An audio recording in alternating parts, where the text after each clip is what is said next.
जय राम जय जय राम श्री राम जय राम जय जय राम श्री राम जय राम जय जय राम श्री राम जय राम जय जय राम श्री राम जय राम जय जय राम श्री राम जय राम जय जय राम श्री राम जय राम जय जय राम श्री राम जय राम जय जय राम श्री राम जय राम जय जय राम श्री राम जय राम जय जय राम श्री राम जय राम जय जय राम श्री राम जय राम जय जय राम श्री राम जय राम जय जय राम श्री राम जय राम जय जय राम श्री राम जय राम जय जय राम श्री राम जय राम जय जय राम श्री राम जय राम जय जय राम श्री राम जय राम जय जय राम।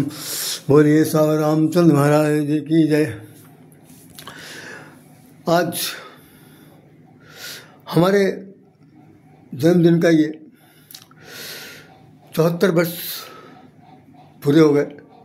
जैसा कि मैंने पिछले 2 एपिसोड में कहा कि एक हमने तिथि के हिसाब से मनाई, एक अभिलेख के हिसाब से मनाई, और दूसरा ये जो है वास्तव में सावन के 6 दिन गए, 7वें दिन हमारा जन्म हुआ था और वो सप्तमी के दिन थी। लेकिन ऐसा कुछ नहीं है, आज सप्तमी में कुछ नहीं है, और सप्तमी जो थी वो 16 तारीख को थी। आज 74 वर्ष पूरे हो गए, और ये 74 वर्ष पूरे होने में 74,000 के अनुभव, 74,000 के कर्म, 74,000 के विविधताएँ हमारे जीवन में आई और हमने उन सबको समझा। अब इसे यूँ समझ लिया जाए कि अब जो कल से जो जीवन का शुरू होगा वो वानप्रस्थ का अंतिम सोपान होगा।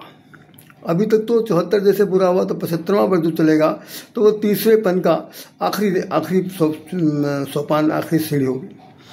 उसके बाद जीवन रहेगा कि नहीं रहेगा, कहना क्या पता क्या है। उसी को हम लोग 75वें वर्ष को प्लेटिनम जुबली भी कहते हैं, और साथ साथ कहा जाता अमृत वर्ष भी कहते हैं। साथ साथ ये भी कहते हैं कि भाई इसके बाद फिर चौथापन संन्यास का आश्रम शुरू हो जाता। हमने इतने दिन 75 वर्ष की आयु प्राप्त करने के बाद, और यकीन मानिए कि मैंने अपने जीवन में 15-16 साल की उम्र से जिंदगी का नमक तेल मिर्चे की तलाश में ज़िंदगी काटी थी। हमारे माता पिता बहुत ही निर्धन थे, और यह है कि जीने की स्थिति में कई बार बड़ी भारी बाधाएं आती थी, लेकिन फिर भी सब कुछ भगवान ने काटा। हम उनके एक इकलौती संतान थे। उन्होंने हमेशा यही भगवान से निवेदन किया कि हमारा बच्चा अगर जी जाएगा तो हमारी बढ़ोतरी पार हो जाएगी। निश्चित रूप से हम अपने पिताजी का तो स्वर्गवास बहुत पहले हो गया था। माता जी बहुत दिन बाद मेरे साथ रहते हुए उनका छत्र छाया दूर हुई।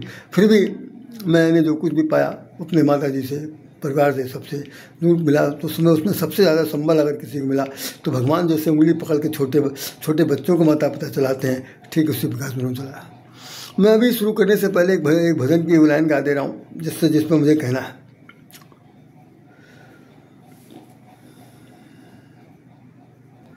जीवन का मैंने सौंप दिया, जीवन का मैंने सौंप दिया, सब भार तुम्हारे हाथों में। जीवन का मैंने सौंप दिया, सब भार तुम्हारे हाथों में। उत्थान पतन अब मेरा है, उत्थान पतन अब मेरा है, भगवान तुम्हारे हाथों में। जीवन का मैंने सौंप दिया, सब भार तुम्हारे हाथों में। जीवन का मैंने। आज की तारीख में हमने एक भगवान के नाम पर एक भजन लिखा है। उस भजन की मैं सिर्फ एक लाइन सुना देना चाहता हूँ। इस पर लिखा हुआ है, प्रभु की कृपा से बीत गया, प्रभु की कृपा से बीत गया 74 वर्ष हमारा प्यारे। प्रभु की कृपा से बीत गया 74 वर्ष हमारा प्यारे। पितुमात गुरु देव पितर का आशीष शीश पर रहा हमारे। अंत में प्रभु के प्रति आभार कृतज्ञता, प्रभु के प्रति आभार कृतज्ञता है। शतकोटि प्रणाम करूं जी भर कर प्यारे, शतकोटि प्रणाम जी जीवन में प्यारे। राधे के शरणालय प्रभु जी हैं, राधे के शरणालय प्रभु जी हैं। जीते जी मोहि पार उतारे, जीते जी वही मोहि पार उतारेंगे। प्रभु की कृपा से बीत गया 74 वर्ष हमारा प्यारे। इस पद में जितना भी मैंने लिखा है उसमें सिर्फ केवल एक बात यही लिखी गई है कि जब तक आपके पास ईश्वर के प्रति सच्चा आलम्बन नहीं होगा, सच्चा आलम्बन का अर्थात यह है कि आप जब तक समर्पण भाव से उनके प्रति शरणागत नहीं होंगे तब तक आपको भगवान आप पर कृपा नहीं कर सकते। शरणागत का तात्पर्य सबसे बड़ी बात होती है कि शरण में जो चला गया है, आगत में आना, शरण में शरण, जो उनकी शरण में आ गया। जैसे हनुमान जी ने रावण से कह दिया था कि शरण गए प्रभु राखिए तब अपराध विसार। इसका मतलब अपराध चाहे कितना भी किया हो, लेकिन तुम अगर शरण में चले जाओगे तो तुम्हारे अपराध को भुला देंगे। पहली चीज, व्यक्ति विशेष भगवान के शरण में जाना ही नहीं चाहता, जाना चाहने के लिए समय ही नहीं उसके बाद। और जब कभी उसके मन में इस तरह के रियलाइजेशन आता है, सेल्फ रियलाइजेशन जब आता है, तो उसकी समय बहुत आगे निकल चुका होता है। आपको जानकर आश्चर्य होगा कि मैं 14 वर्ष की आयु से अभी तक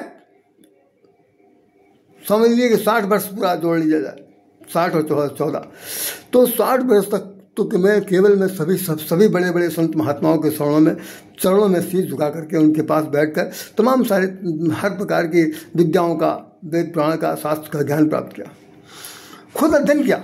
60 साल तक तो मैं रामायण ही को पढ़ता रहा, अखंड रामायण जैसे पढ़ना चाहिए कि नित्य करके। तो हमको पढ़ते पढ़ते, उनका स्वाध्याय करते करते, गीता को पढ़ते पढ़ते, रामायण को पढ़ते करते, भागवत को पढ़ते हुए, तमाम कथा भागवत सुनते हुए, सब कुछ जो कुछ भी मिला वो सिर्फ यह है कि जब तक आपके अंदर शरणागति के भाव नहीं पैदा होगा तब तक आपको कुछ मिलने वाला नहीं है। और ज्ञान इतना गहरा सागर है, ज्ञान इतना गहरा सिंधु है कि उसकी गहराई नापना बहुत कठिन काम है। जैसे आप किसी नदी बह रही हो, या गंगा नदी बह रही हो, या ज्ञान की गंगा बह रही हो, और आप उसके किनारे खड़े हो जाए, अगर हम क्या है भाई ज्ञान है, क्या करें, बह रही है तो बहने दीजिए। लेकिन नहीं, अगर गहरी है तो ज्ञान है तो क्या करेंगे, तो ज्ञान है तो उसमें अगर डुबकी लगाइए। कबीरदास जी कहने लगे, उन्होंने तो साफ साफ कह दिया, जिन खोजा तिन पाइया गहरे पानी बैठ। अगर आपको कुछ प्राप्त करना है तो गहराई में जाइए भाई, गहराई में जाइए, गहराई नापिए, तब आपको पता चलेगा। और गोस्वामी जी तो लिख रहे हैं सत्संग के बारे में कि जो सत्संग करई मन लाई, जो नहाई च यही सर भाई, असो सत्संग करऊं मन लाई। जो लोग सत्संग करना चाहते हैं, जो लोग भगवान का नाम भजन करना चाहते हैं, जो ज्ञान की गंगा रूपी सरता में स्नान करना चाहते हैं, जो भगवान की भक्ति में स्नान करना चाहते हैं, वो लोग कृपा करके सत्संग करें, बाकी लोग ना करें। तो यहाँ पर शरणागत का भाव सिर्फ नहीं है, जैसे भगवान कह रहे हैं, जो सब अंडरलाइन कर लीजिए आप सब लोग, हम तो कर चुके हैं, आप भी करके देखिए। जो सभी हित आवा शरणाई, रखी हम ताहि प्राण की अनाई। भगवान ने कहा कि जो व्यक्ति मेरी शरण में आएगा और भयभीत होकर आएगा, अंडरलाइन करिए, बहुत बड़ा शर्त लगी हुई है कि ऐसे नहीं आएगा संसार की थपेड़े खाकर, दुर्भाग्य की थपेड़े खाकर, हर तरह से हताश निराश होकर। जो व्यक्ति भगवान की शरण में आएगा, जो सभीत भयभीत होकर के कि अब हमें भगवान बचाओ, त्राहि माम, मुझे भगवान, मुझे मेरा सहारा आप बनिए, मुझे बचाइए। तो जब ऐसा कह करके व्यक्ति विशेष मेरे शरण में आएगा तो कह रहे हैं मैं क्या करूँगा, रखी हम ताहि प्राण किए नाई, रखी हम ताहि प्राण किए नाई। तो उसको मैं अपने प्राणों से ज़्यादा प्यार करूँगा कि भाई कम से कम कहीं से भी हो, भूला फिसा आया तो मेरे पास। शरणागत होने वाले में विभीषण का सबसे बड़ा नाम आता है। रावण के द्वारा लात खाने के बाद वो आता है, जब तक उसको मार नहीं पड़ी थी, जब तक उसको लात नहीं पड़ी, जब तक उसका मान अपमान भंग नहीं पाता, जब तक उसके मन में यही था कि चलो भाई है, जो है अच्छा है, बुरा मेरी क्या मतलब, मेरा तो घंटी बजाने का मौका देते हैं, मुझे तो पूजा पाठ करने में तो बोला नहीं।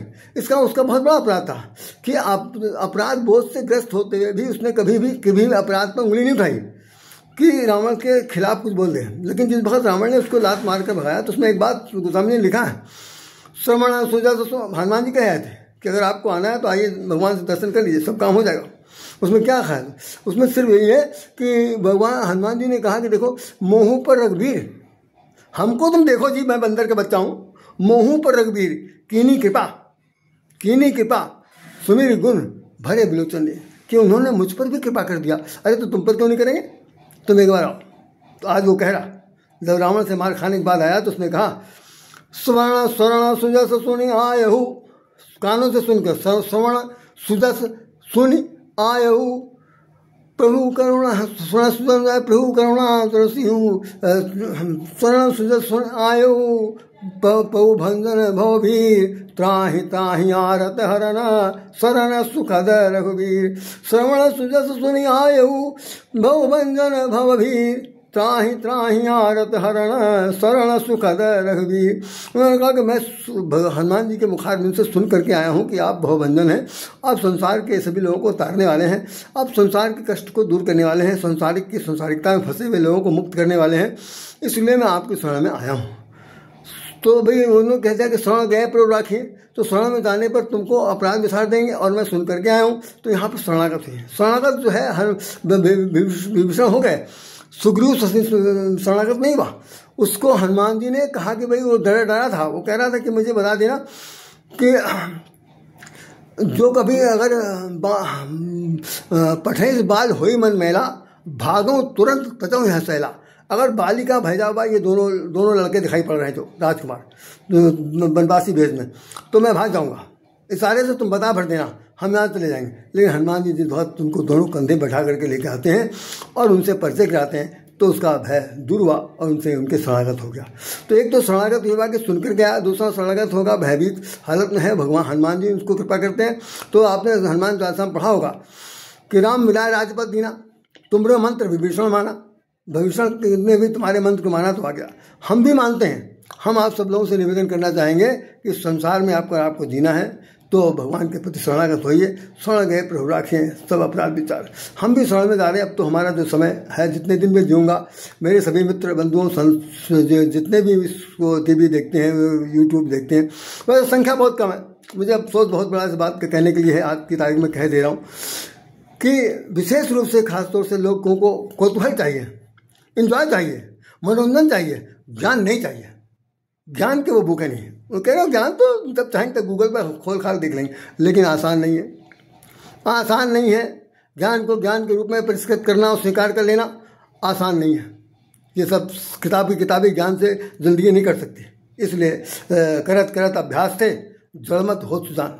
जो लोग अभ्यास करते हैं, जिंदगी भर अभ्यास करते हैं, उन्हीं के अंदर सुजान सज्जन बन सकते हैं। बाकी ना हम बनेंगे ना आप बनेंगे।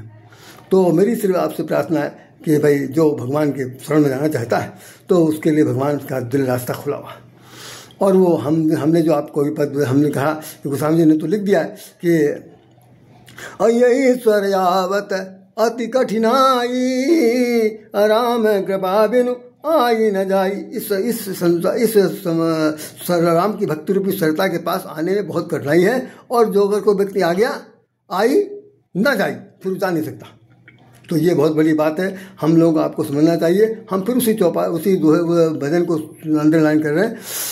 चरणों में तेरे आने गिरा, कब कृपा करोगे हे भगवान, कब कृपा करोगे हे भगवान, कब कृपा करोगे हे भगवान। करुणा निधान करुणा सागर, तुम्हारी कृपा से हम कृत हैं। जय श्री राम जय राम जय जय राम, श्री राम जय जय राम। इसी के साथ राधे श्याम राधे। इस वर्ष इस अपने 74 बसंत को यहाँ पर वर्षगांठ मनाते हुए आप सब लोगों का आशीर्वाद शुभाशीष प्राप्त करते हुए हम प्रार्थना करते हैं कि मुझसे किसी प्रकार की कोई भूल हो जाए, भूल हो गई हो इतने एपिसोड देखने के बाद, तो मैं निश्चित रूप से आप मुझे क्षमा कर दीजिएगा, क्योंकि वृद्धावस्था है, कभी कोई गलत बात मुझ से निकल जाए। वैसे तो मैं चैलेंज से कह सकता हूँ कि मेरी तरफ से कभी कोई किसी के लिए अप्रिय बात निकली ही नहीं। यदि निकल जाती है तो क्षमा करना न भूलिएगा। मैं आपका हूँ, आप हमारे हैं, हम आपके हैं, हम आप हमारे हैं, हम भगवान हमारे हैं, हम भगवान के हैं। इन्हीं कर्तव्यों के साथ आप जीवन निर्वाह कीजिए। जय श्री राम राधे श्याम राधे। आपको हृदय से नमन करता है। सीताराम सीताराम।